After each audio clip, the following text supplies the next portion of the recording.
We're live in Las Vegas. It's Alex Belfield with you, talking to the biggest stars on the Strip, and I've got two geniuses with me now. John Brady and Natalie Corpa are the stars of Rêve, and I got to be honest with you guys about the show. I hated it. I'm sorry about that.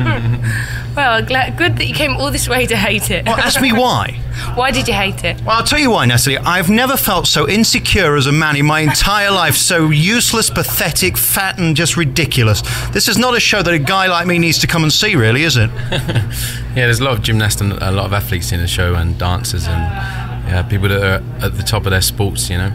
Congratulations on both of your performances. I have to say, probably have seen most of the big production shows around the world, nearly every show on the Strip over the last few years. You guys seem to work harder than any other cast in the entire world. Congratulations on that. Thank you. That's good to hear. You should have to tell our bosses. Well, I think so. I mean, having seen a lot of the Cirque du Soleil shows, this is probably the most like on the Strip, they kind of come and go. They do bits and then they go off. But you guys seem to be on for the entire show. Yeah, I think Franco, our director, tried to do a different concept in the shows he'd done before for Cirque, and with those shows, yeah, you get the specialists, the two people that do their 5-minute act and then go off for 10 minutes or so and then come on and do a little bit extra. But with us, he kind of selected a lot of people that had a multi-skill base, people that could dance, do acrobatics. So yeah, we come off, we change costume, and we're straight back on to do the next act, you know. Now, I got to ask Natalie, there's no chance that a clinically obese person like myself could ever be involved in a production like this, is there? I'm sure you could if you tried. I couldn't be bothered, you see, because you guys are so fit and you have to be under the spotlight for the entire show. How hard do you work to get a body like that? Well, I've done gymnastics since I was 10, you know, and I came out of the gym, and then my first job I met Natalie on at the Millennium Dome and stuff, so I haven't quit yet, you know. I was 30 2 weeks ago, and long may my fitness continue, really. Is it an addiction? Because presumably, I mean, I've just been to the buffet here at the Wynn, which is the most amazing thing in the world. I had 17 plates of food. I mean, you can't really indulge like that, can you? You have to be careful, but every now and again you're allowed to enjoy yourself. It's not so strict as long as you can look after your own body. It's up to you what you want to eat. Let's talk about your life and being here in Vegas. How long have you been here now, Natalie? We've been here for 2.5 years. John, how does it work being involved in 10 shows a week? I mean, there's no other place in the world where they would work you this hard. How do you physically cope with that?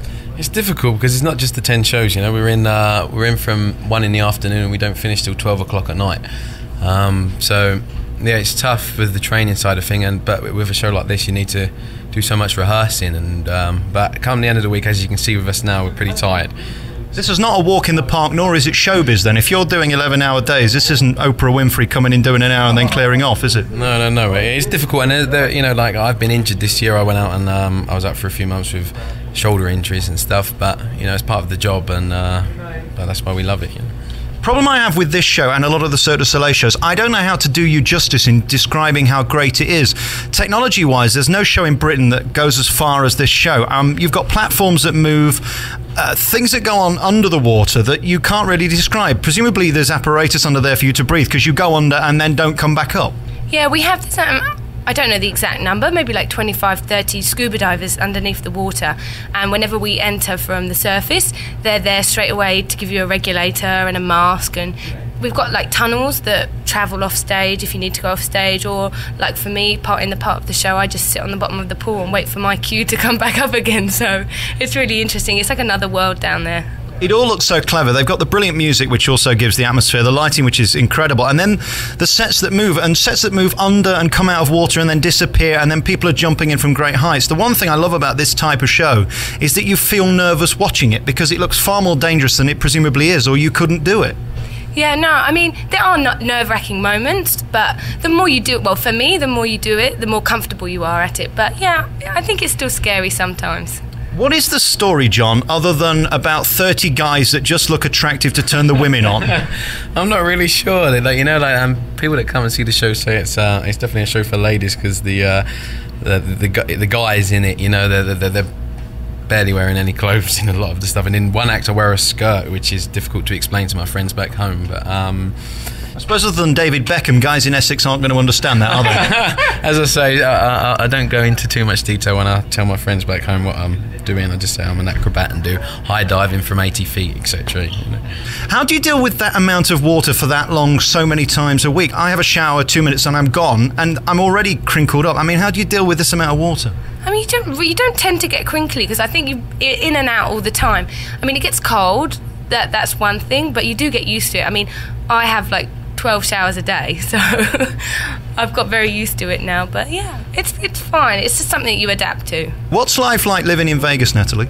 It's really nice. We just got married like 6 months ago, and we've bought a house. We've got 2 like little Yorkshire Terrier dogs. So yeah, it's really good. We're enjoying it here.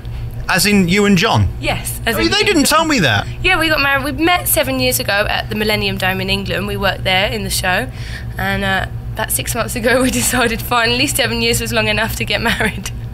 Well, congratulations. What happens in Vegas stays in Vegas. When you leave here, are you going to get divorced? No, I don't think so. I think we used to work on a cruise ship as well. We used to live in a little cabin that's like 10 foot by 10 foot, you know, and if you can survive that, you can survive anything. What kind of a thrill is it being in a big production show like this in probably the most glamorous, certainly the newest and most splendid casino on the Strip? The Wynn is just beautiful, isn't it? It's amazing. It's a real... you have to take a reality check sometimes, because especially like both of us coming from England, where entertainment is kind of the West End and that's really it. So being in Las Vegas, being in one of the best shows in the world, sometimes you have to pinch yourself and, you know, say, oh my God, I'm here, you know? So it's good.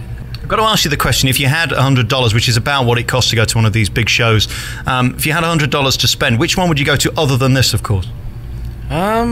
I think we went to see Love recently, and I'm a big fan of the Beatles music. I really enjoyed that show, and I'd advise people, if after they've seen our show, if they've still got money left over, to go and see Love. I enjoyed it. You know, it was more of a carnival spirit, and what they've done to the Beatles album was amazing. I suppose I did like the fact there were no naked men, which was quite rare. Made you feel better about the show. Exactly. Keep your clothes on, that's what I say. Now, as for you, what would you go and see? I would like to see Celine Dion. I'd say Celine Dion, because I'm an ex-dancer, so for me the dancing is amazing, and she does have one of those voices that blows you away. I think she should win an award for the fact that she can cry for 7 minutes at the end of each show. You know, if I was on £200,000 a show, I'd probably cry for money, wouldn't you? Yeah, when we went to see her, it was an amazing show. The singing was amazing, but then she gets a bit emotional, you know, and she's walking around the audience, which became a bit boring for us, but yeah, it's a good show. Congratulations on this show. It is tremendous. It's called Rêve. It's on at the Wynn, which is just the most fabulous casino on the Strip. There's some amazing casinos like the Bellagio, but this is just taking it to another level. And that's what it seems to be for me now in Vegas. It's who can build the biggest hotel, who can have the biggest show, who can make the water the deepest and jump from the highest. It's all about the competitiveness of being the best. Yeah, I think so. I mean, I know I could be biased, but I think Steve Wynn's managed to have the best, and I think our show technically, emotionally, is the best I've ever seen and I've ever been involved in. It's a bit like Oh, but sexy, isn't it? Yeah, and it's got a great storyline, and it's more emotional. That's exactly how I would say it's an emotional show. Like when I've watched it, it's given me goosebumps. It's made me cry, all in the space of 90 minutes. So.